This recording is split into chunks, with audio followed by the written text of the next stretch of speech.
Olá pessoal, começa agora mais um Infolab Responde e o tema de hoje é livre. Então a gente vai responder as perguntas que vocês se deixaram lá no último vídeo sobre notebooks e vai tentar explicar tudo o que vocês precisam, tirar todas as suas dúvidas. Eu sou o Lucas Agrela e estou aqui no Infolab com o Leonardo Veras. Tudo bem, gente? E a gente vai tirar essas dúvidas de vocês. Começando aqui com a pergunta do Marcelo Guerra, que foi um internauta que ficou um pouco triste com o fato da gente estar fazendo vídeo offline agora, né? Que ele começa falando justamente que foi a primeira vez que ele chegou para assistir ao vivo e o vídeo acabou virando gravado. Acontece. Acontece. Mas pode deixar suas dúvidas aí sempre que a gente dá uma lida. E ele fez isso, ele deixou a dúvida dele aqui. Tem tanto tempo que não carrego um CD aqui no Drive que me pergunto se a gente acha, né, que esse recurso vai durar por muito tempo nos notebooks, os leitores de DVD e Blu-ray. Olha, ele está basicamente extinto já. Né? Assim, mesmo os notebooks maiores estão perdendo a capacidade de ler.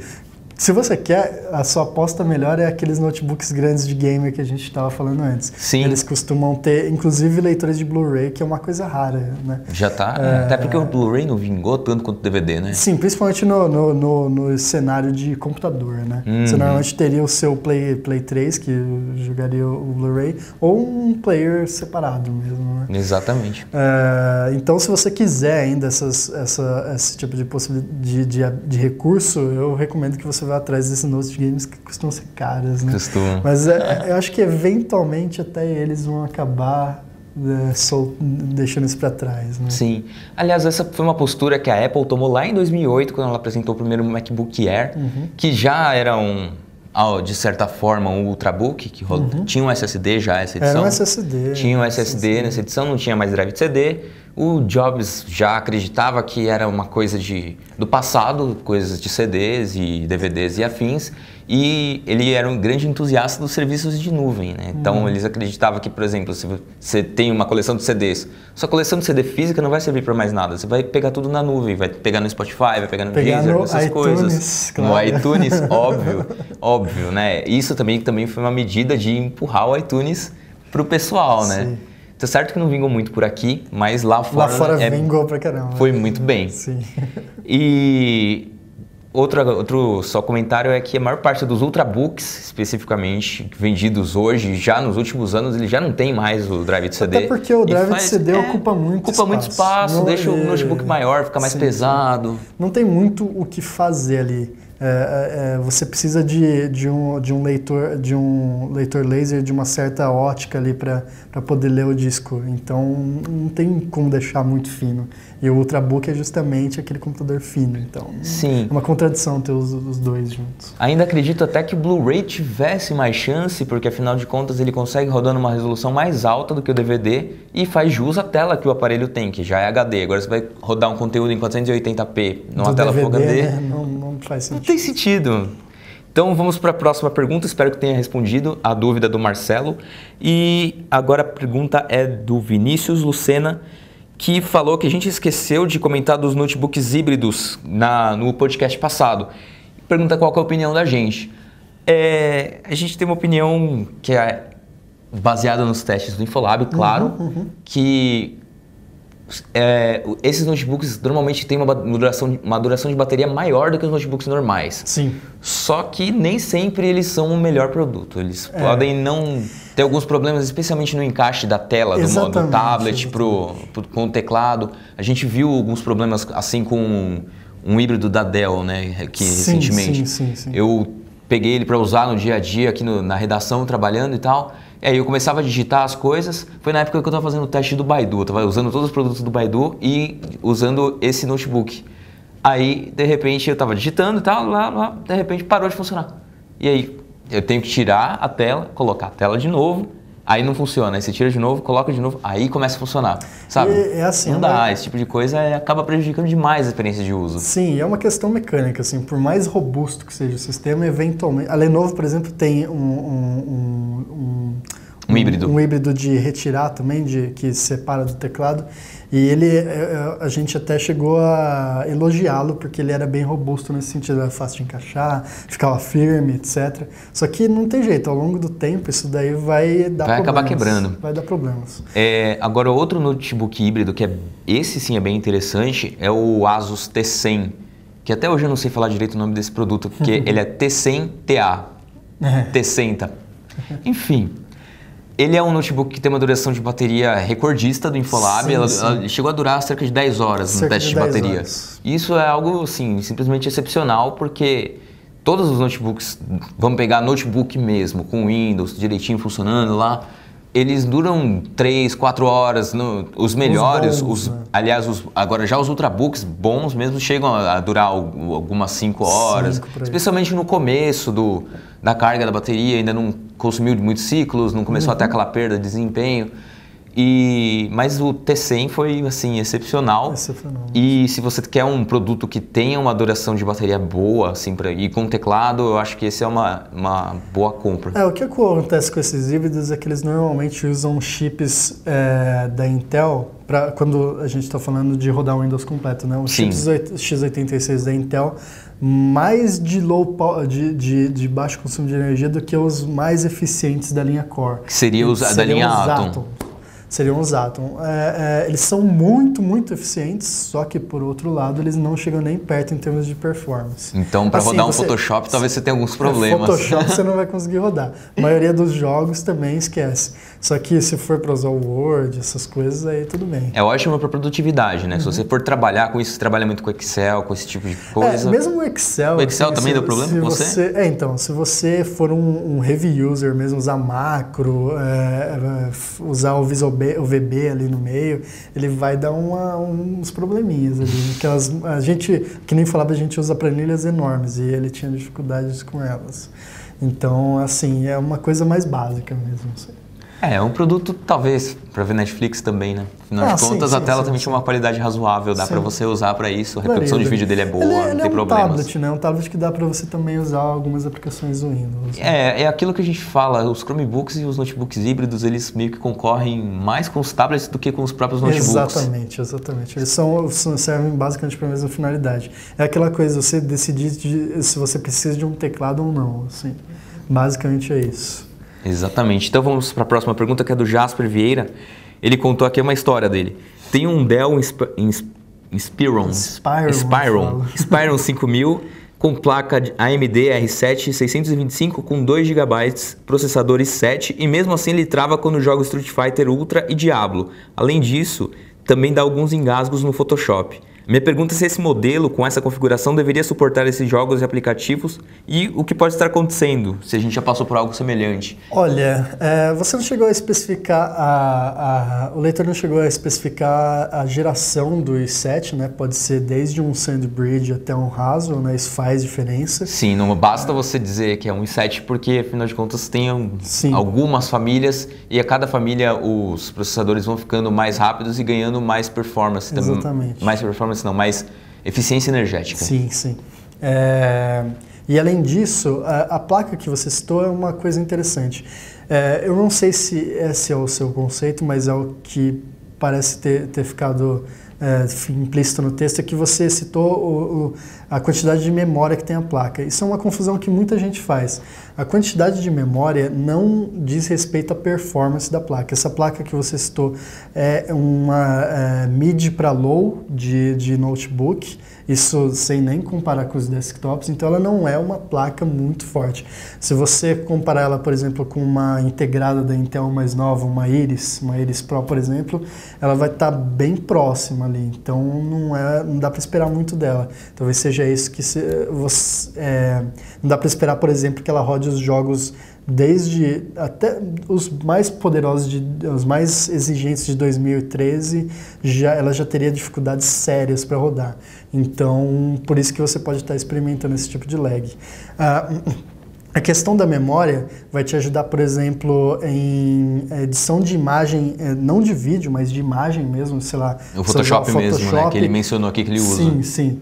Aí ela pode ser útil em algumas funções. Isso a gente vai ter uma outra questão sobre Photoshop mais tarde que eu vou detalhar isso melhor. Mas a GPU não é completamente útil para todas as funções do Photoshop. E outra coisa que pode estar dando problema para você, disco e memória RAM. A memória pode ser lenta ou pode ser pouca. Ele não especificou aqui quanto que ele tem de RAM no computador dele, então não tem como saber. E o disco também, e quando você ultrapassa a memória RAM, quando o programa precisa de mais, ela faz paginação no disco. Se o disco for lento, a sua máquina também vai ser lenta. Perfeito. Agora a gente vai para a próxima pergunta aqui, que é do João Paulo Lopes, dos Santos, que diz que a gente não comentou no último podcast sobre os notebooks que rodam o sistema Android e o que a gente pensa sobre essa categoria.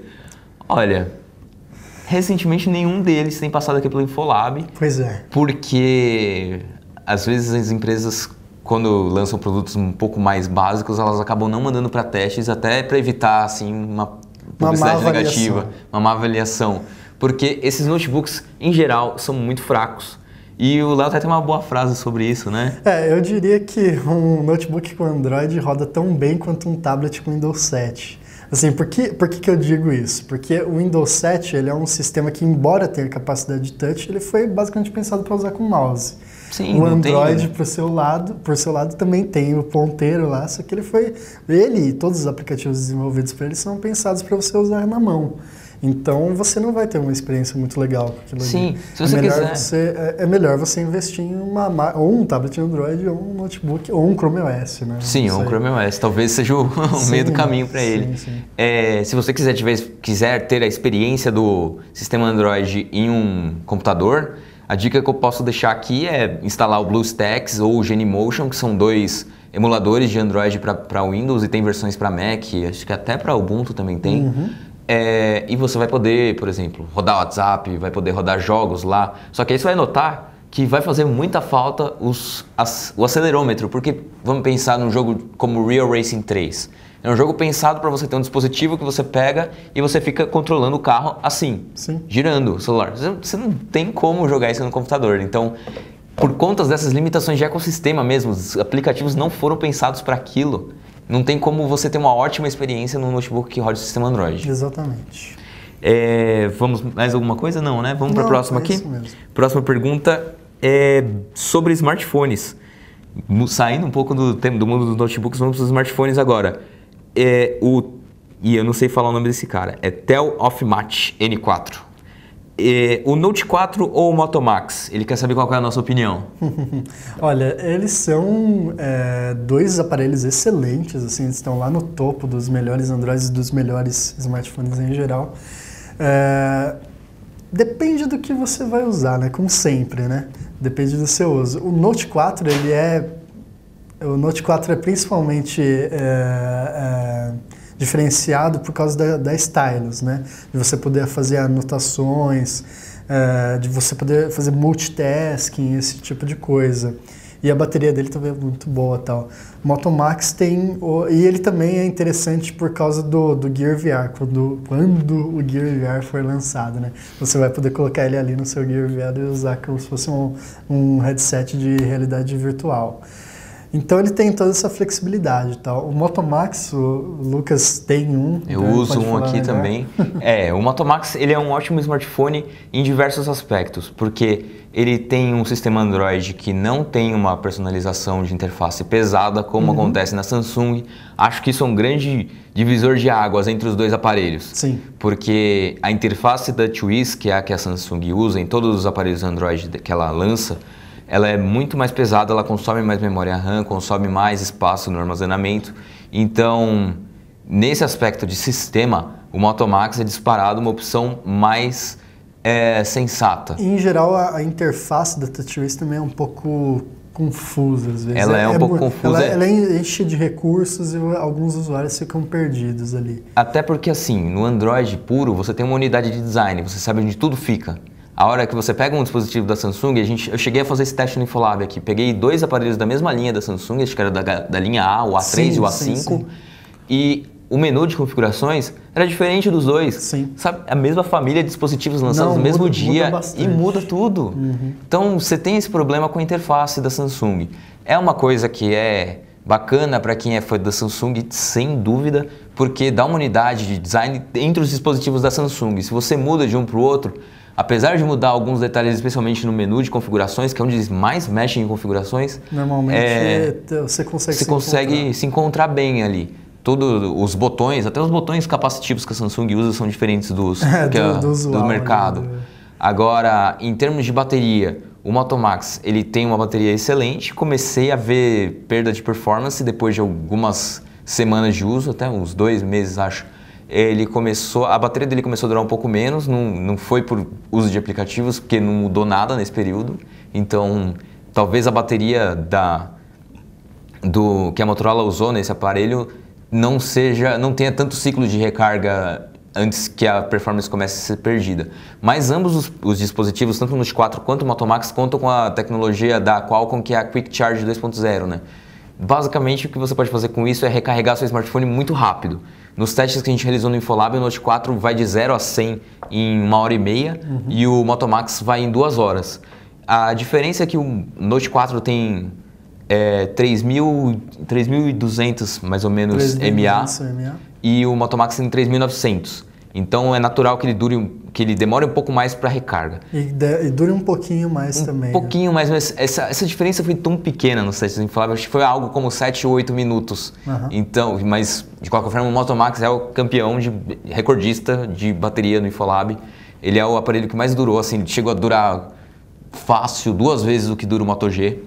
O Moto X também, o iPhone, então nem se fala que os iPhones estão durando os primeiros, né? Nossa, eles duravam muito pouco. Agora que a Apple começou a melhorar um pouquinho, né? Com o iPhone 6 e o iPhone 6 Plus. Mas o Moto Max se separa muito do Note 4, especialmente no quesito sistema, até porque a Samsung coloca uma série de conteúdos pré-carregados ali. Sim. Isso é vantajoso e ao mesmo tempo não. Se você não ligar para os conteúdos que a Samsung coloca lá, são muitos, eu digo muitos mesmo. Tem assinatura de revista, tem um monte de coisa e recursos adicionais, né? O Note 4 ele é resistente à água, né? Não, ele não tem a resistência à água. Tem. Isso é uma coisa que a Samsung eliminou também no S6 agora, né? Foi uma lógica assim, eles fizeram o S5 resistente à água e começaram já a eliminar nos próximos aparelhos. Nenhum dos dois tem resistência à água nem à poeira. Você tem uma proteção mínima contra respingos que vai evitar que você coloque... Você pode colocar ele na pia e quando você for lavar a mão e respingar água não vai ter problema, não vai parar de funcionar por causa disso, né? Sim. Isso é uma coisa que a maior parte dos smartphones tem, não é nenhuma exclusividade, mas o design do Moto Max ele pode ser também algo que ajude, porque ele é um pouco mais resistente. A construção da parte traseira dele tem Kevlar e nylon balístico. Porém, tem um detalhe que ele começa a desfiar aqui perto do logo da Motorola. É uma coisa que, assim, a gente não esperava mesmo com o uso, mas não é um relato isolado. Há uma série de relatos em toda a internet, em todos os fóruns e entre os usuários aqui do Brasil também, pessoas que a gente conhece também relatam os mesmos problemas. E não tem o que fazer. Não tem uma capa específica para ele aqui também. Você poderia encontrar eventualmente algo assim, não fornecido pela fabricante, mas é um problema. Todos os aparelhos têm problemas e o especial acho que é esse. E a câmera do Note 4 também é um pouco melhor, né? É bem melhor do que a do Moto Max. A do Moto Max é uma câmera boa, mais ou menos, só que pro nível que ele está ali dos Androids dos melhores smartphones, outros fabricantes fazem coisas bem melhores. Um deles é a Samsung com o Note 4, que tem uma das melhores câmeras do momento. Então, basicamente é isso. Se você quer Android puro, Moto Max. Se você precisa de uma caneta para anotar e uma câmera melhor, Note 4. Sim. No começo até o preço era algo bastante importante, porque o Note 4 chegou com preço, se não me engano, de 2.800, né? Sim, 2.800. Agora você já acha ele por aí por 2.400, 2.500. A diferença dele para o Moto Max não vai ser grande. O Moto Max tem preço sugerido de R$ 2.400 E os aparelhos da Motorola se dificilmente encontra mais baratos do que na loja deles. Às vezes você consegue um desconto de 100, 200 reais, mesmo nas lojas de e-commerce brasileiras, mas você não vai conseguir muito mais assim, desconto. Vou achar ele por 1.600. Se achar ele por 1.600, eu ficaria desconfiado. Mas esse quesito preço, então, não vai ser tanto algo que vai pesar na sua decisão, vai ser muito mais todos esses recursos que a gente falou. Mas essencialmente os dois são os melhores, dá para dizer que eles são, junto com o iPhone 6, o 6 Plus, eles são os melhores aqui do Infolab, e o Z3 também está empatado com o Moto Max. Exatamente. Por uma série de recursos, como proteção à prova d'água, suporte para 2 chips, 4G, tudo mais. Aliás, tanto o Note 4 quanto o Moto Max também tem suporte para rede 4G e o Wi-Fi AC, que permite uma comunicação de dados com a web mais veloz, se o seu roteador também for compatível com isso. Sim. Então, é basicamente isso. Tem um monte de coisas para considerar, mas os dois são aparelhos excelentes e você vai definir sua compra de acordo com as necessidades que você tem mesmo. Vamos para a próxima pergunta, que essa aqui a gente se alongou bastante até. Sim.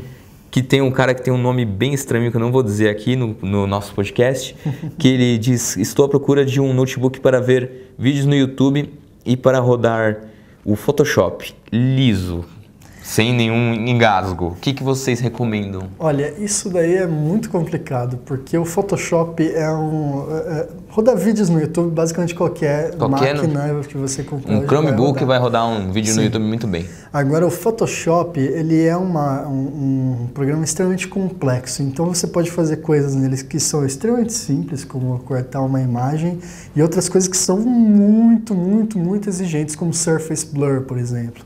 Ou Liquify, é uma coisa que vai fazer as melhores máquinas vão rodar tudo bem, mas o notebook, assim, mesmo os melhores notebooks vão engasgar ali. Então, assim, Photoshop ele é basicamente um programa CPU-bound, que isso quer dizer que ele usa mais a CPU, mas ele tem alguns recursos que usam aceleração gráfica a partir do CS6. Antes do CS6 não tinha nada do gênero, então se você tiver uma versão anterior, só pense em comprar uma máquina com um processador bom. Ele é multithreaded, ou seja, ele usa mais de um núcleo, então se você conseguir uma máquina com 4 núcleos de processamento é melhor, ou pelo menos uma máquina com hyperthreading, né, que a Intel costuma oferecer. Basicamente assim, para o Photoshop você tem uma hierarquia assim: processador, memória RAM, GPU, a placa gráfica, e velocidade do disco. Porque uma vez que você ultrapassa o seu limite de memória RAM, uma coisa que acontece bastante em edição de imagem, se você trabalha como fotógrafo mesmo, porque as imagens são grandes e tal, você usa um monte de layers, você vai precisar de bastante memória, ele começa a jogar isso, paginar no disco. Então, se você tiver um SSD, por exemplo, você vai sentir uma diferença brutal ali. Então, basicamente, essa é a hierarquia que você tem que pensar. Então, mas vamos pensar no que os designers normalmente usam. Em empresas, é claro, e é muito recorrente você ver designers usando os produtos da Apple. Sim. Eles conseguem rodar bem o Photoshop. Então, se você estiver pensando em investir, talvez essa sua máquina te dê um retorno financeiro e que vale a pena, talvez um MacBook seja uma boa escolha, talvez um iMac. Então, vai de acordo com o seu bolso mesmo e a necessidade que você vai ter desse produto. Mas os MacBooks e os iMacs são alguns produtos bastante recomendados para esse tipo de uso também.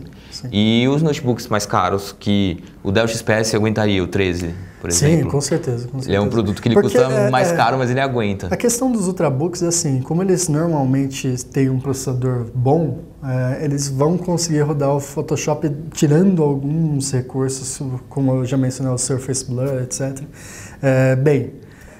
A única questão deles é que eles não têm muita expansividade, né? Então, por exemplo, se você começar a ter uma carga de trabalho maior, que você precisa de mais RAM, para você colocar mais RAM nele vai ser bem mais difícil. Em geral, você não consegue abrir um ultrabook muito fácil. Já os Macintosh ainda dá para fazer isso, né? Sim, a Apple, pelo menos RAM você consegue trocar, relativamente fácil. Só que, então, como eu estava mencionando antes, muitos modelos também já vêm com apenas um slot de memória, então isso diminui essa expansividade aí. Perfeito. Vamos lá então para a última pergunta aqui do programa, que é do Tudo para o seu PC. No Chromebook, eu posso tirar o Chrome OS e instalar o Windows? Sim, é possível. É meio complicado. Não é nada trivial. Assim. Você vai ter que habilitar o modo de desenvolvedor, você vai ter que habilitar o boot por USB Legacy, você vai ter que puxar alguns drivers manualmente.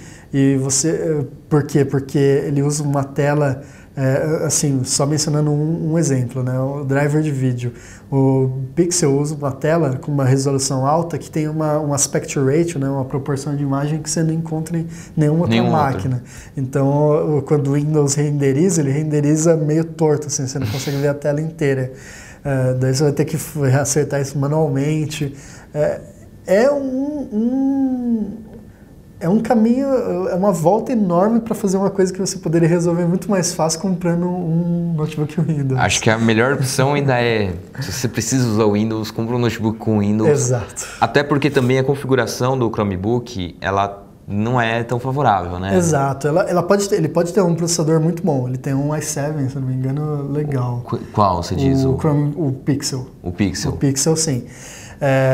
Só que, em geral, os Chromebooks não têm tão alto. Se você pegar como o Chromebook da Samsung, que a gente recomenda recorrentemente ele aqui porque ele tem um preço baixo e teclado do padrão ABNT 2, que significa que você tem a tecla C cedilha e os acentos posicionados da forma que os brasileiros estão acostumados. Ele tem um Exynos 5, né? Sim. Ele é um aparelho bastante simples e tem 16 GB de memória SSD, mas é bem pouco. Você mencionou também, Lucas, esse Chromebook, por exemplo, não seria possível instalar o Windows porque ele roda ARM. Ele usa um processador ARM, não um x86 da Intel. Você tem o Windows para ARM? Tem, o Windows RT. Só que o Windows RT parou de ser suportado. Ainda vai ter o Windows 10 para ARM? Vai, já tem até uma versão para o Raspberry Pi. Que vai ser no Windows 10 mesmo. Só que você não vai conseguir rodar os aplicativos x86, que é por isso que você usaria um Windows, né? Então não faz muito sentido. E fora que é mais complicado, tipo, é outro mundo. Então, se você tá com um Chromebook ARM, esquece de Windows, assim, nem tenta. Usa o Chrome. Só se for pra se divertir, assim, não pra usar gerar. Se for uma experiência, assim, quero ver se eu consigo, vou fazer, explicar pra galera como faz, beleza, manda bala. Agora você vai ter uma dor de cabeça. Sim. Compre um notebook Windows. Então. Sim. Então o Infolab Responde fica por aqui hoje, pessoal, e semana que vem a gente vai conversar sobre produtos da Apple. Então qualquer dúvida que você tiver sobre iPhones, iMacs, iPads, iPods, tudo mais, manda pra gente aqui, escreve nos comentários que na semana que vem a gente responde pra vocês, combinado? Até a próxima. Até a próxima, gente.